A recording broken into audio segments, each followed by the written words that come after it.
What up? It is Friday, and you are live with your favorites coach.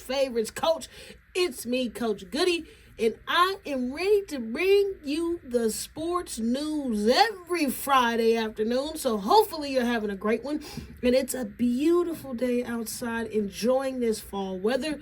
But guess what time it is? It's time to give some game, and we're giving game all day, all afternoon for at least the next hour. Y'all stuck here with me so we can talk everything in sports. And again, I hope you're having an amazing Friday. Because, again, it's Friday. It's always the best day of the week. And we're also getting closer to Halloween, which I'm very excited about. I love spooky season.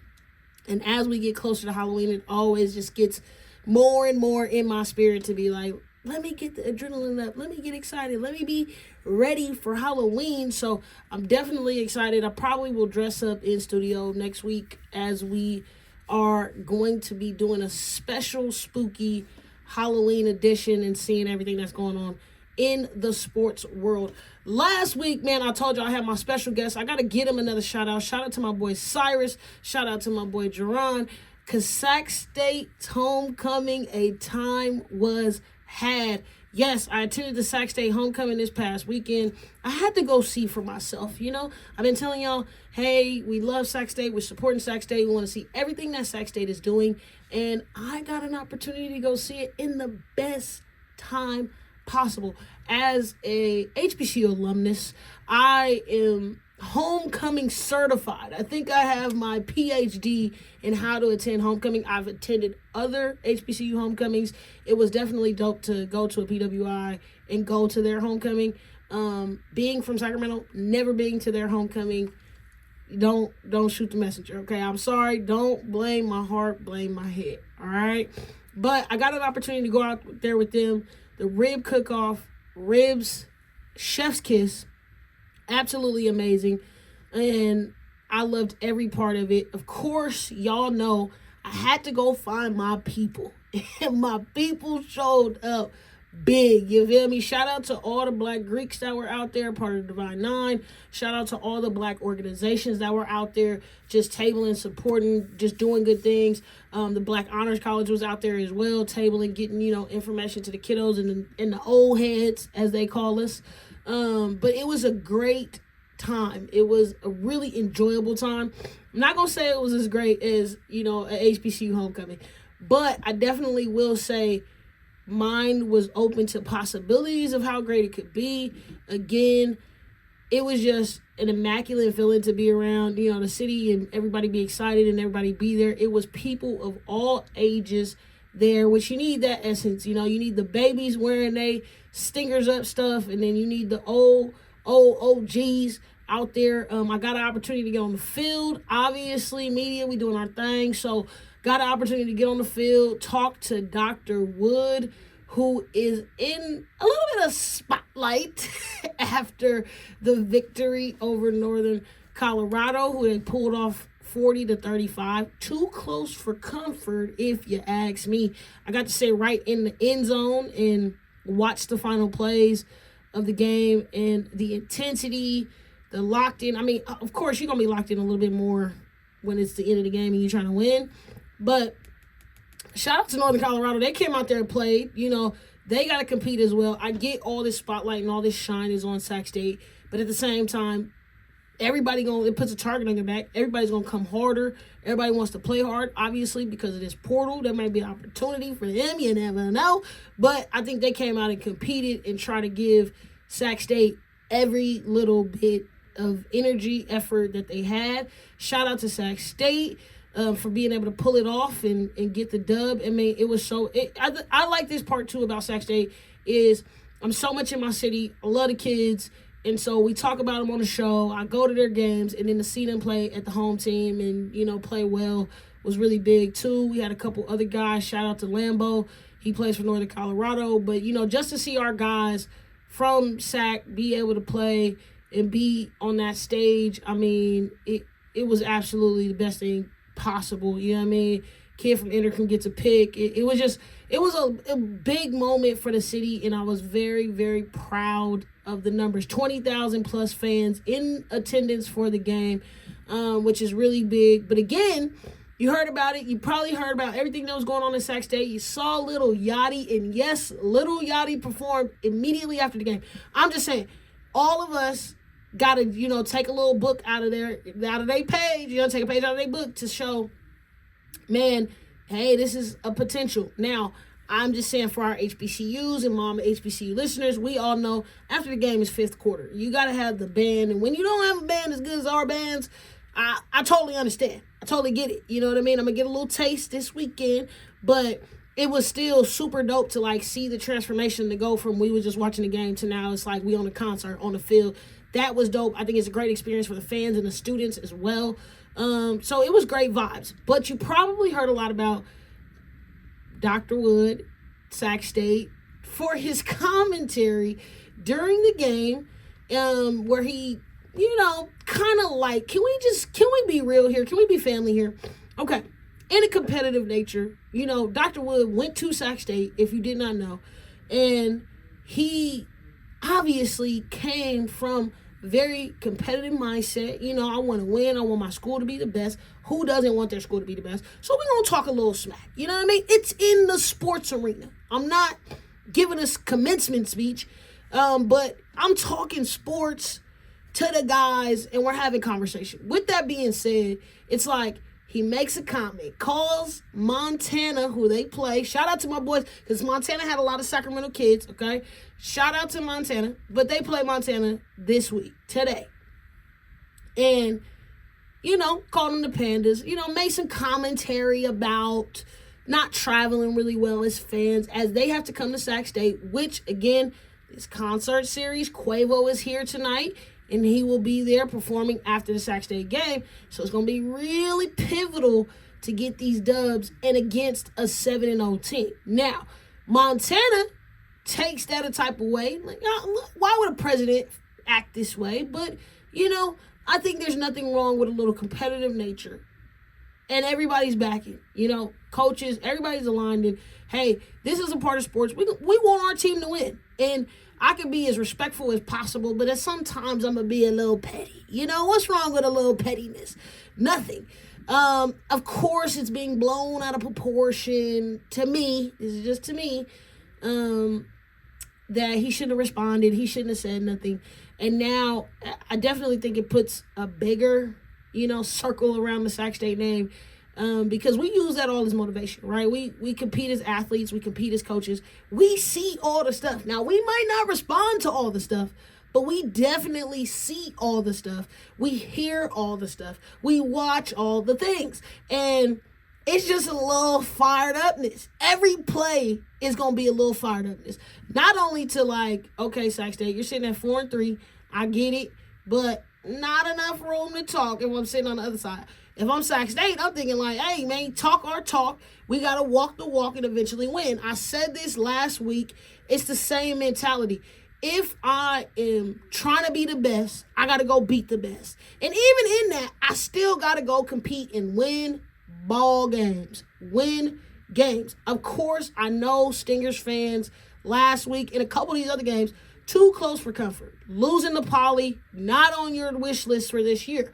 But at the same time, we're going to talk the talk. We got to walk the walk eventually. And I think they're taking the steps in that direction. I also got to talk to a ton of alumni when I was at the game. It's super dope to be able to pick their minds and be able to talk to them a little bit about what they like, what they don't like.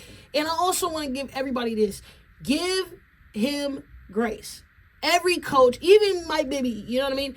They are first-year coaches, head coaches, and you're not getting anything done in year one. If you can have a mid-season, keep it solid, keep your recruitment up, keep your engagement up, which they're doing, you're going to be in the good for something eventually. Again, all this hard work. Every day you go to work, you don't see the results of it until the end of the month when you get that check. So eventually, I think all of the things that we're seeing, attendance at the games, engagement with bringing the concerts and bringing other things to the campus, obviously winning games is going to be able to start catapulting you. But the number one thing is Sac State is the most viral school viral football program right now, and now their president is going viral with them. I'm just saying, Sac State, keep doing your thing, because at the end of the day, if you don't like it, you don't love it, they doing something right because you're talking about it right now. And I appreciate all y'all. Shout out to Dr. Wood. Again, shout out to my boy Cyrus. Shout out to Jerron, because I really, really appreciate hosting and having me, sit up like the queen I am and be able to watch my team do their thing and be a part of it. A ton of other alumni and Hall of Famers in the building. It was just super dope to see that side of it. I've always been a fan. I've always watched from the distance. But to get right there in the middle of things, go see the band dancers, talk to the band, be with the cheerleaders. I was a part of all of it. And again, this could be for all of y'all. You know what I mean? Coach Goody is the #1 fan as well. I'm the fan of the fans, and I want to be engaged. I want to be in there, very Cam Newton-ish, you feel me? But I will say they did their big one. Very, very proud. They got another big challenge tonight against Montana, but it's all shout out to them. So if you're not doing nothing, please pull up. At least for anything, go see Quavo. The Quavo performance is going to be dope. So make sure you tap in, get those Sac State tickets. Order online ahead of time, because, baby, that thing fills up quick. And it's a great, great time. It's definitely family atmosphere, family environment. So if you're not doing nothing tonight, make sure you go ahead, tap into Sac State, and see what they're doing over there. It's going to be a big game, man. 4-3, get 7-0, give them the upset. I mean, it's a lot riding on it. It's a lot, and it's a lot of chatter that's been happening this week. So I expect it to be all that and more. I'm going to be tapped in and tuned in to seeing what's going on. As we're talking about the city, let's just keep it there. I got another opportunity before I went to Sac State's homecoming. I actually got the opportunity to go to the Sac Kings Fest. Shout out to everybody in the Sacramento Kings organization. Much love. I was treated, again, like the queen I am. Got an opportunity to chat with some of the guys, go see the first look of your boy. I didn't get to talk about it in my interview last week, but now I get a chance to chat with y'all about how my Kings fans feeling about Russell Westbrook officially being a Sacramento King. Now, this has gone multiple ways, multiple directions. People feel a lot of ways. I'm interested in how y'all feeling. Y'all got Russell Westbrook. Now, we know the king of triple-doubles, the Hall of Famer, potentially, and I'm going to put that asterisk there because I'm going to let y'all decide. I don't know if he's there yet, but he definitely has the record and the status to be very appealing as a veteran. Obviously got let go from the Nuggets earlier. I thought he was a contributing factor to the Nuggets, so this is going to be very interesting, him in the Sacramento King jersey. They had the jerseys available. Shout out to the Kings again. They had the jerseys available in multiple styles that the Kings have. They also showed their new city jerseys. Gonna cop one. Purple is my favorite color, if you didn't know. All my listeners, send me anything purple. I love it. But they have a two-tone purple joint coming out for their city colorway. Very exciting. Got to see those. Got to see the fans, which extremely ecstatic. The kids out there, 6'7". I'm feeling a little 6'7"-ish. You know what I mean? That's out there doing their thing. But it was a really, really good energy, really, really good atmosphere, and a good turnout. Again, it's all about the kids. It was a semi-pseudo practice, so you got the team introductions. We all got to see Westbrook live in the flesh.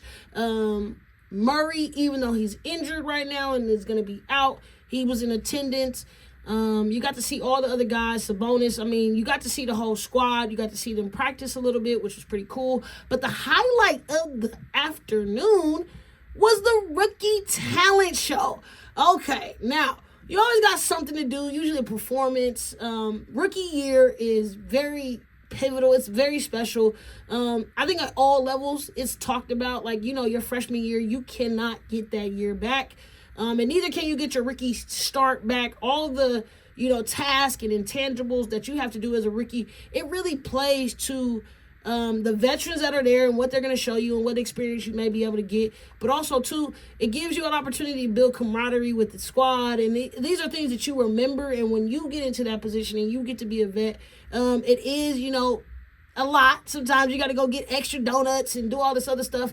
But it's a core memory that lasts with you. So these guys got an opportunity to show their vocal skills. Karaoke is my absolute favorite gift. So they got out there, they did their karaoke, they did their thing, they put a little performance onto it. It was very fun for the fans to engage. Again, this is all about fan engagement. This is all about getting you excited. And I tell y'all this time and time and time and time again. I'm going to keep saying it like I'm a broken record. All right?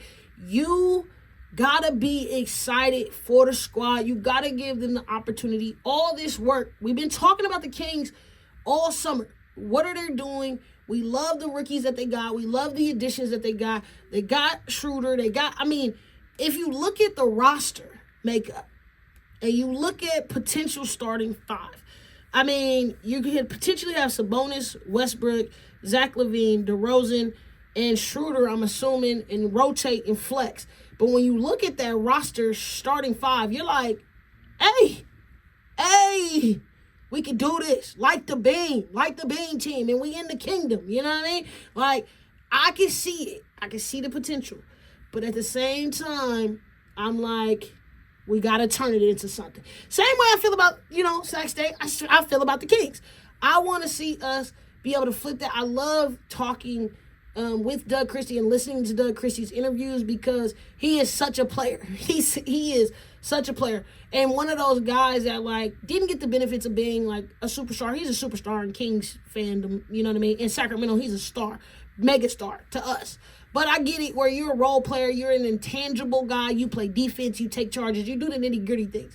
When you are that type of coach, one reason I think that makes you a potential to be a great coach, because your commitment to detail is going to be the same way you approach the game is how you approach coaching.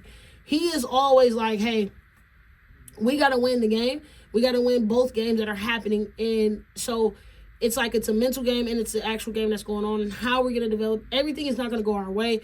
Obviously, we know that, but it's about being able to get over those humps, being able to deal with adversity, being able to deal with injuries. All of those things that come up, that's just the reality of basketball.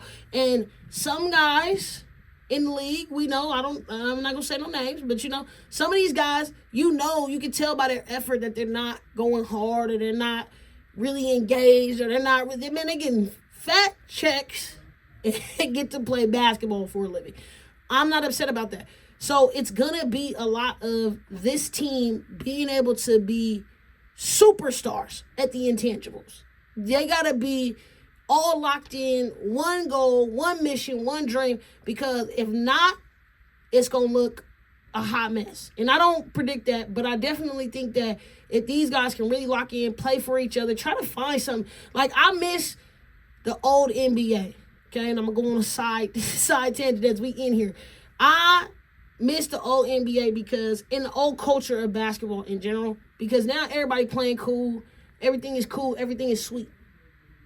You back then played and you knew the other guys, no matter how they weren't ranked or how, you always have scrubs in every area, right?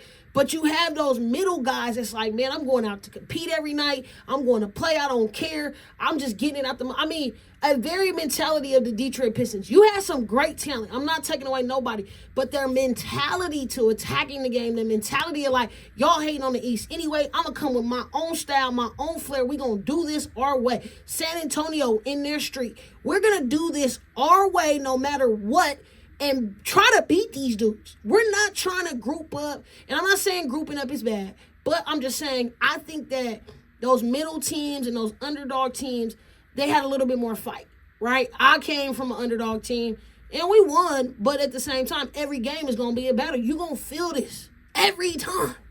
I might lose, but I'm dropping 30, and I'm giving it everything I got.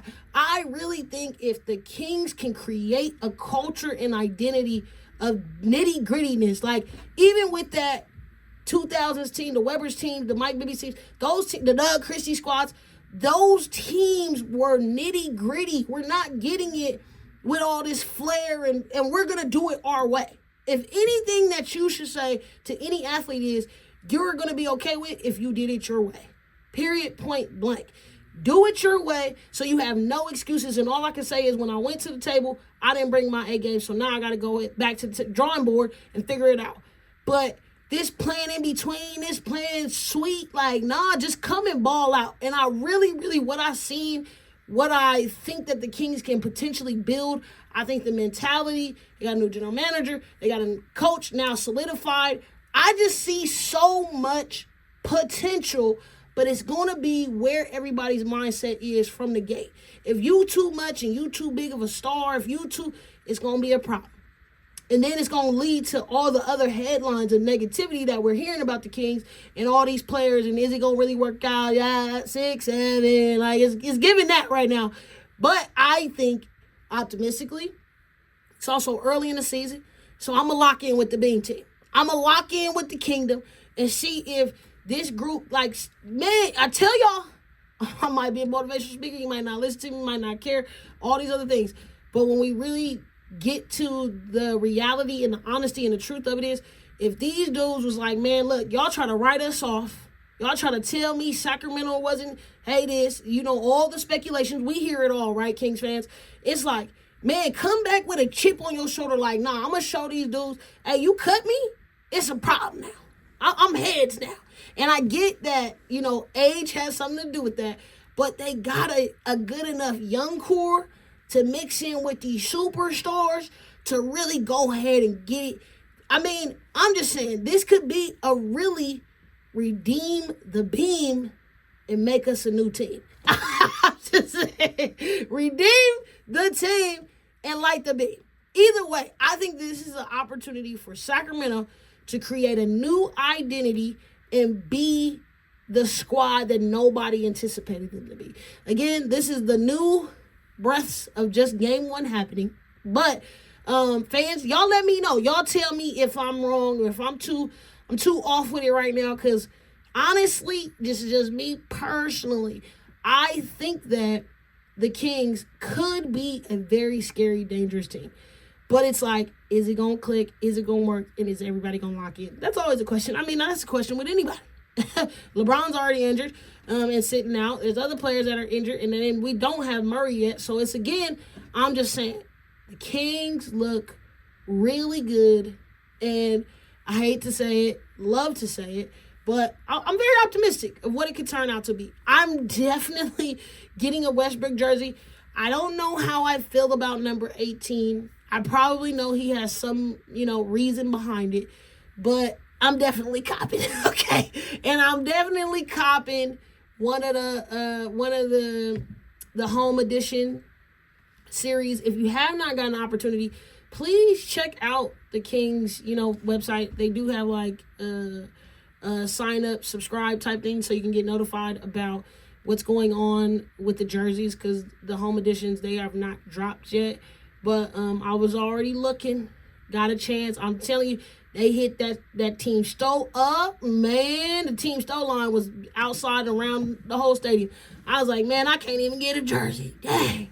But I did get an opportunity to see it. Got an opportunity to see him, full thread. So that was pretty cool. And, again, big shout out to the Kings. Very optimistic. Shout out to Doug Christie. We all cheering for you over here at 97.5 because, hey, I think they really got some stuff cooking, man. I'm not going to hold you. I think structure-wise, they, made the attempt. All I can do is, in this offseason, make sure that you do what you need to do to make our team the best team. I think that they made their best attempt at that. So I feel good. And I think that if they just go with a rebrand and just the whole culture got to change with the Kings. And it's been like an underdog, a pit. We all know what it is. You know what I mean? We don't have to state the obvious. But I do think that they have an opportunity to change that, man. All these dudes, they wrote you off. If they, whatever it is, man, come out with the chips on the shoulder and let's show these, come on, stop allowing, and this is not just the Kings, it's other franchises, it's other older players and, mixture teams or whatever the case may be. But, hey, man, we got so much more season to go. I'm telling y'all, I'm excited. I hope the beam is lit soon. They play this weekend. They actually play tonight against the Utah Jazz. So light the beam. And then Sunday night, they play against the Los Angeles Lakers. LeBron will be out, but I know y'all will all be in attendance. Hey, it's Coach Goody, and y'all listen to Givin Game on 97.5 FM KDEE. What up? It's Friday, and you're listening to Givin Game, and I'm Coach Goody. Man, listen, we talked about the NBA, we talked about the Kings, and of course, I could not go without talking about Stephen A. Smith officially announcing that he hates LeBron James. It's been the headline talks of the week. Stephen A. Smith choosing to go in a different direction, more political, should we say. And he is having a new pod. He's, pushing this new promotion, and he's going around, he's going to all the shows, and officially just said, hey, I don't like the guy. And of course, this has been in my DMs, this has been in my number one conversation. Everybody want to ask me about how I feel about Stephen A. Smith, what's the topic of conversation, because the NBA is back, and he chose a perfect time. I mean, he's a marketing genius, should we say the least, and the conversation is constantly about how much Stephen A. Smith does not like LeBron James, essentially. I mean, this debate over LeBron James and him and Michael Jordan debate, I want to say, if y'all can fact check me, I'm going to go do a little bit more research, but I want to say this whole thing started with Stephen A. Smith and maybe some others, but it definitely, you can tell a part of the narrative is, great person in life, period. LeBron James is a great human being to what we know and what we see, and great father, great role model. Everything that he's doing is just like grade A example. Now, when we talk about basketball and we go into these debates, he owns every statistical category almost. He's played for 23 years. He is out right now. Obviously, as an elder statesman, it's not going to look the same. But did it look the same for any of the other elder statesmen? I did not talk bad about Michael Jordan playing for the Wizards. I cheered for him because he was my favorite player. So, again, I totally don't get this whole narrative of we got to knock LeBron and he's not this and he's not that. We don't ever appreciate. And then we want to go on this, glory tour. Of course, it started with LeBron and his Hennessy commercial where he kind of like duped his decision. I know you guys have all seen it by now. And in that, everybody was mad. I mean, there was a lot of controversy over the ticket sales because everybody took this as LeBron can never have fun. LeBron can just never be a normal human being. So, of course, he tries to do a commercial just to reenact the whole situation, as it has become laughable now. And everybody went and bought up the tickets. Everybody went and thought, oh, my God, he's retiring. This is the end. It's the, end of the world kind of mentality. And he was not. It was a spoof. And they went and bought these tickets. Now, some fans have sued him since then, because they feel like they shouldn't have bought the ticket. My thing is, listen, we be having FOMO for real. We just be feeling like we cannot miss out. And it's just so funny to think about. Everybody was running to go buy these last tickets, which eventually is going to happen. It's going to happen here in the home city. It's going to happen here in all of them, because again, then we want to remember how great he is and acknowledge him for all his work and all this other things. Man, listen. In my mind, is he Michael Jordan? No. Not even the resurgence of Michael Jordan, because that's not his goal. He is a freak of nature as far as when we explain an athlete. He's 6'8", 6'9". He's running in the 200 plus pounds. He is a full truck train, whatever you want to call it, playing basketball. He can play every single position, and he is completely dominated in the statistical categories of playing the game of basketball. He is one of the greatest players to ever play the game because of who he is, and that is never going to be mimicked. It's so crazy to me, the blast that, LeBron gets and all this criticism that LeBron gets, yes, he lost. He's shown me, okay, what tier of winner he's in, but it does not diminish his greatness. It does not, all these debates of he took this team and da-da-da-da. At every given point, outside of Tim Duncan, you don't get just blessed with every player. You're going to have some role guys. Even though Kobe, these guys are, the Derek Fishers, the Foxes, all these other people are the Odoms, they're role guys that you need to be pivotal in a win. I know y'all all think that this AAU culture, and if you put every best guy on the team, they're going to win. Usually it doesn't work like that. You got to have a balance, because sometimes I can't always need everybody to feel like they're the guy. Just teams don't work like that. Well, you be very confident in what you do. You saw it in teams like Indiana this year. Every guy ain't out there trying to be Tyrese Halliburton. But if my job is to play defense, I'm doing it great. Derek Fisher, we've seen it in all. Big Shot Bob. We've seen other guys. So stop with all these comparisons of this is LeBron's roster. This is Jordan's roster. This is, to be honest, after today, I would no longer debate who's the greatest, because really in my mindset, it's a conversation of great players. I don't diminish Kareem more than LeBron, more than Jordan. They are all great. Now, you're putting these tiers on these players because y'all don't have nothing else to talk about. Y'all don't go deeper than the superficial conversation. It's just, he scored more points. He had a better team. He went for the Wizards. He played for the Cavs. It is becoming a nuisance that you don't even get to appreciate and value LeBron's game.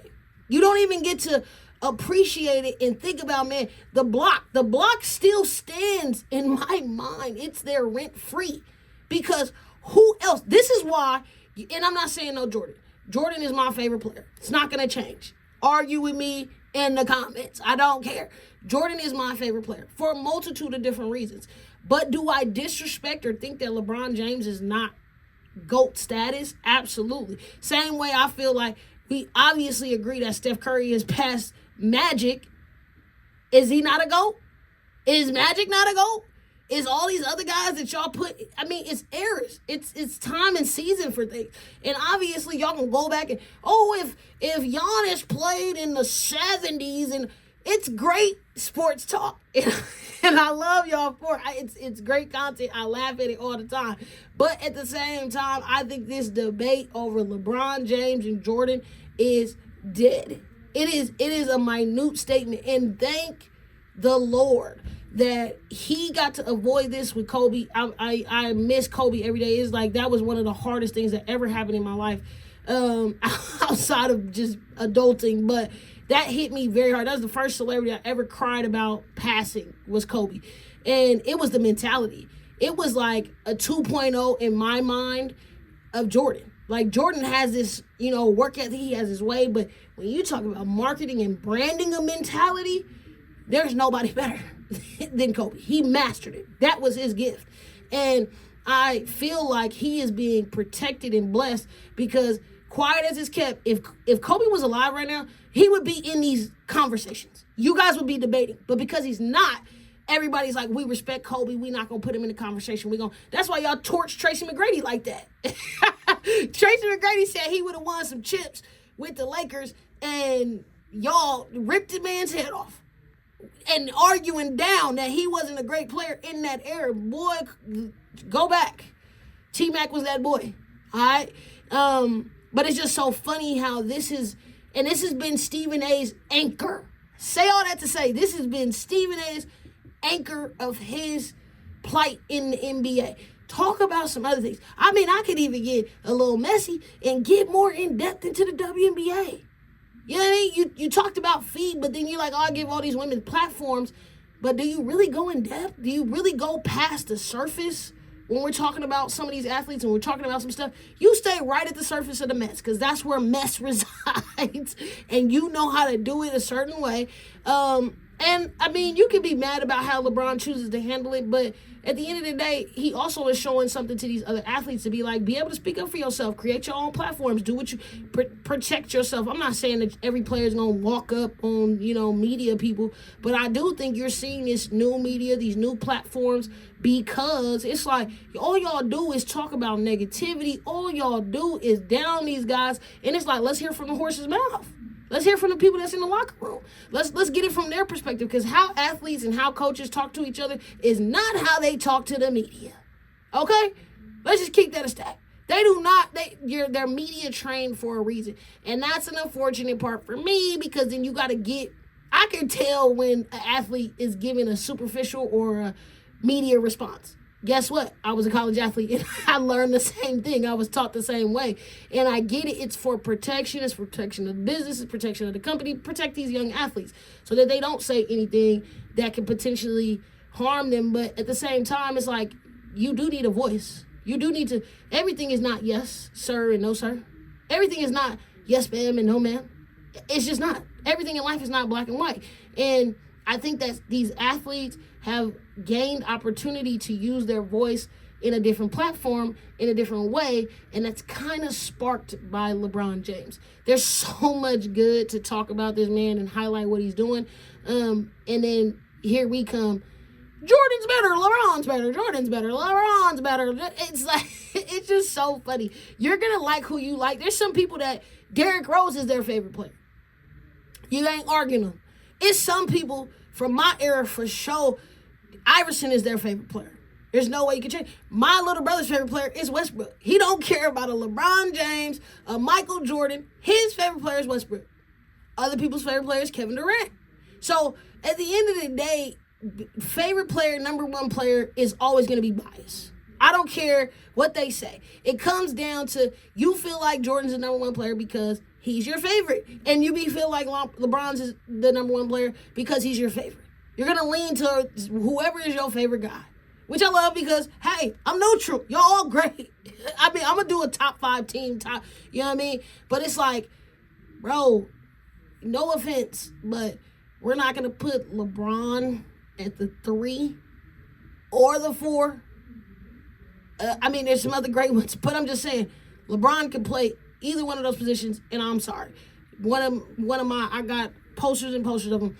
Larry Bird, love Larry Bird. Sorry, give me LeBron all day long. Because the mentality, like, y'all keep getting on the mentality. When you put him on a great team with other people, hey, if Jordan is 2, he should be great. If Shaq's is 5, he should be great. If y'all saying, they put Steph there. And that's what's so funny, too, about this whole thing. All this, you hate LeBron. Ain't nobody talking about Steph. Not really, like when they was winning, yeah, but now he on the decline, and now we don't know what that looks like. We're all optimistic about it, but at the same time, it's like, y'all put him past Magic. That's a big step in my world. And so I'm like, I think he's there as well. I've been saying that just because in the 2 players in similarity, which is like, it's like a 1A, 1B, because culturally changing the game, man, I don't see 2 better players like that, even with, because, and I say similarity between Magic and Steph. Magic's passing made everybody in the world want to do passes like that. No look, tempo, fast pace.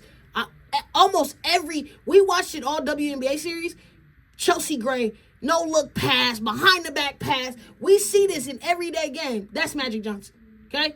Then you see Steph Curry and the shooting. And the entire NBA is a shooting team now. He came, small guy, playing very Eurocentric, EuroLeague style, which I think the NBA is trying to move towards. And now it's the number one thing in the league. There's more threes taken than free throws and 2-pointers. So the generational impact of the games, that Magic, and I can see how he can pass him, but that's always going to be, they both did the same thing. LeBron, nobody can play like LeBron. LeBron is just, that's never going to happen again. There's nobody ever going to be like LeBron. Just in the same breath, I could say nobody's ever going to be Jordan. Nobody's ever going to do it. We haven't seen it.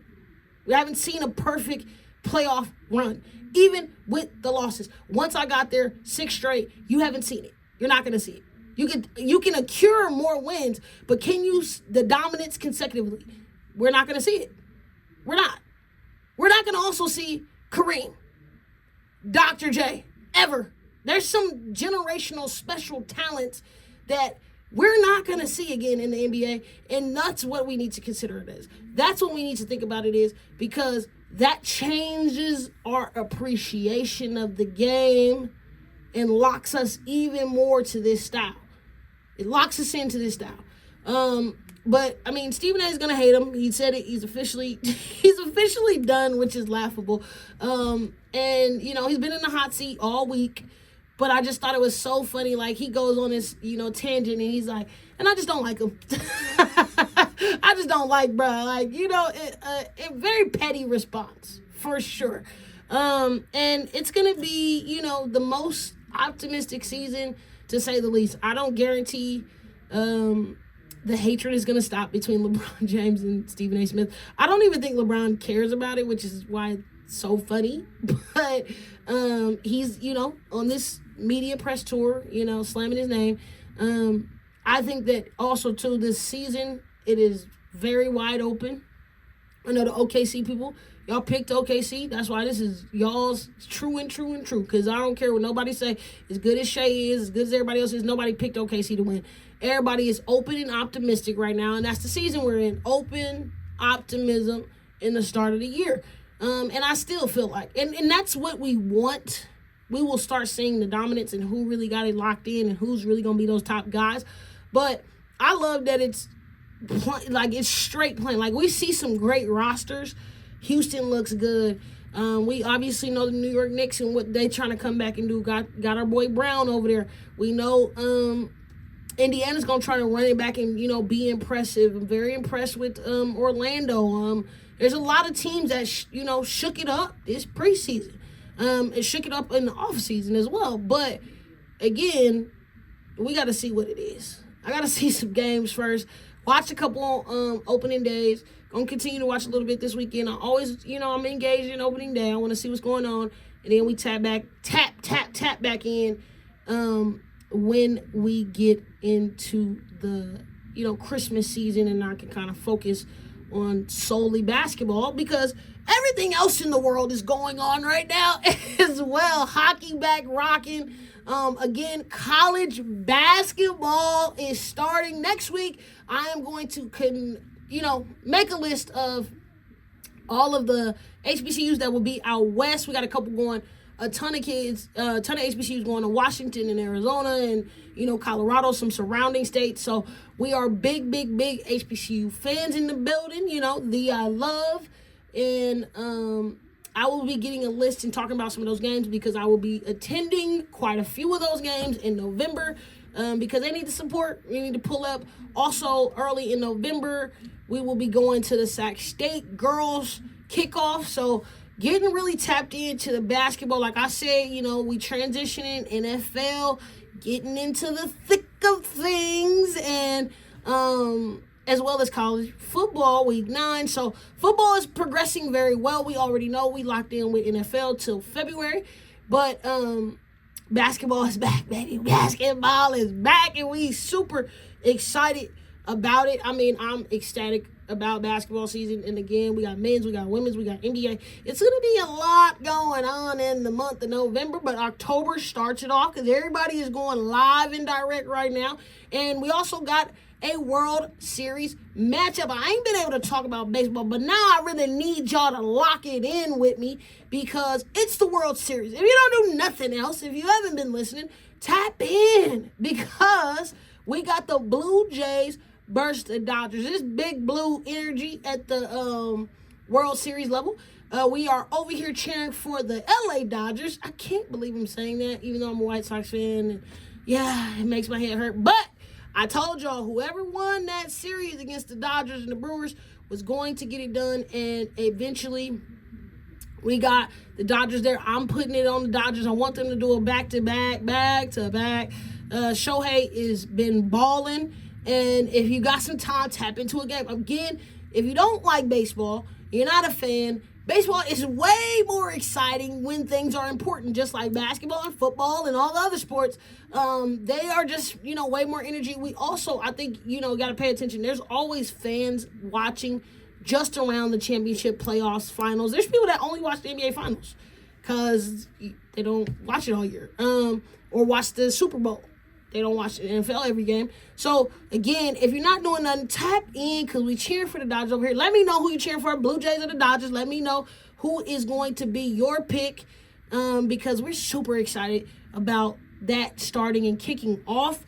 Also, college football is underway. Again, I told y'all it's week 9, and Ohio State is being Ohio State, still sitting at that number 1 spot. It really don't matter what's going on right now. Like, just the top 10 is in. Everybody's kind of moving around. Everybody did not anticipate Alabama being Alabama. Indiana and Ohio State are both sitting at 7-0. So these are 2 teams that are going to make the tournament. Make the playoff bracket. Excuse me. As well as Oregon.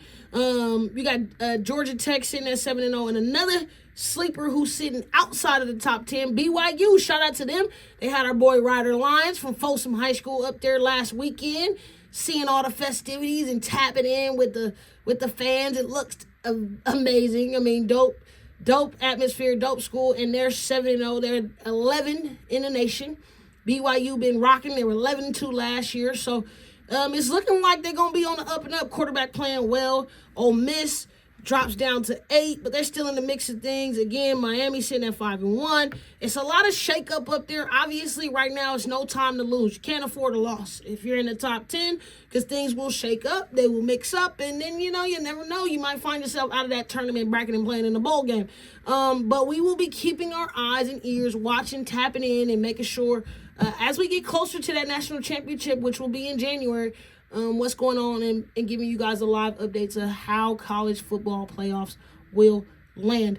As we close out today, man, I'm out here in Las Vegas because Jackson State and Grambling State University will be playing each other in the first ever Las Vegas HBCU Classic, and a time is going to be had. I missed my homecoming, so I'm like, hey, I celebrated a little bit with Sac State. Sac State was a little pre-gamer, and now I get to go to Vegas and turn up with them and have a time. We got the tailgate cooking. We're going to be out there helping the babies get into college, because, that's always my number 1 drill. If I can send a kid to HBCU, it's going to be the best decision you ever made. So we're going to be tapping in.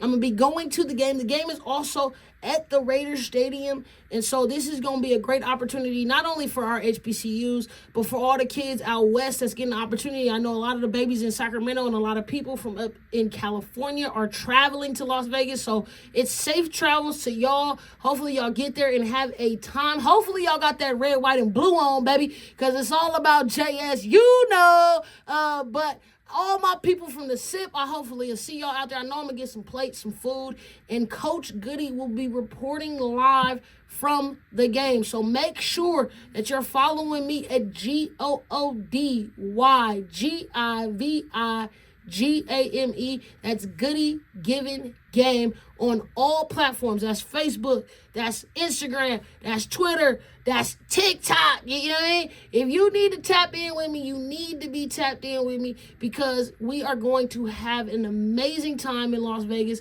and I'm going to be getting the report on everything HBCU football, as Jackson State currently sits at the number 1 spot in the nation for HBCUs, and this is a very, very big game. I ain't gonna sleep on Grambling, and they band is solid. So I will be seeing y'all. If y'all see me out there, tap in and say, what up, Coach Goody? Man, I hate it every week. I gotta give the mic up to Dosty, but man, my boy is on deck and he ready to hit a homer, so I'm not worried about it at all. Man, I love y'all. I love the support, man. We're gonna get some more guests in here coming up in November, so sit on the edge of your seats and be waiting of who is the next athlete, who is the next most important person in sports that's going to be coming up here at the station and hollering at me. If there's somebody special that you're like, man, Coach Goody, I need you to interview, I would love to hear you talk to him, chop it up with him about sports, tap in and let me know Who would you like me to pull up to the station next?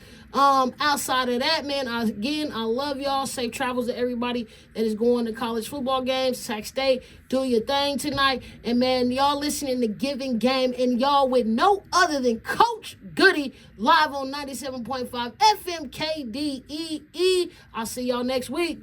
Peace.